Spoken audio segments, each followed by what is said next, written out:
Magandang gabi, Philippine Air Force. Narito ang magiging lagay ng panahon ngayong araw ng Martes, 6 January 2026.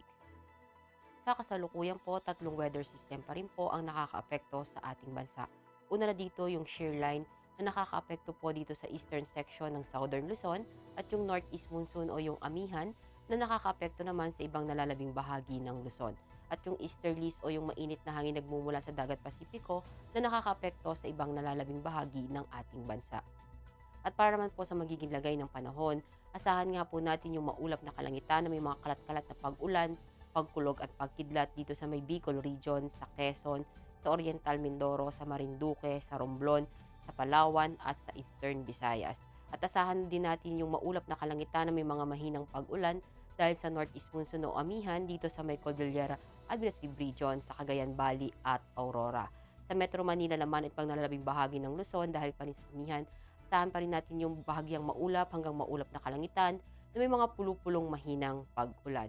At ang ibang nalalabing bahagi naman ng Visayas, asahan naman natin yung bahagyang maulap hanggang maulap na kalangitan na may mga pulupulong pag-ulan, pagkulog at pagkidlat.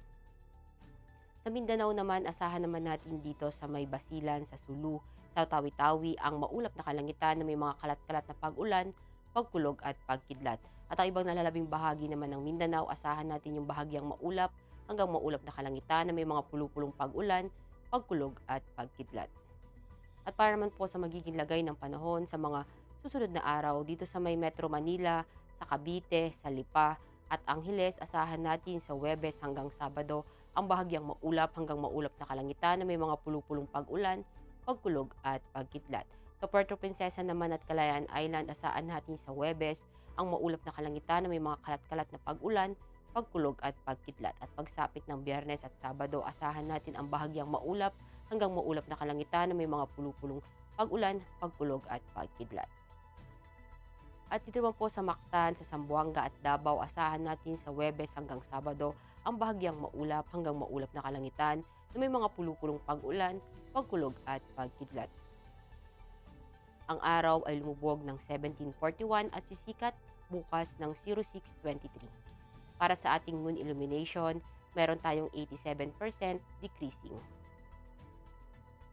At para manatiling updated sa lagay at taya ng panahon, i-follow lamang ang Air Force Weather Center sa aming mga social media accounts. At yan lamang po ang latest update natin sa weather sa ngalan ng aming commanding officer na si Colonel Alvin John Q. Gador, POP GST.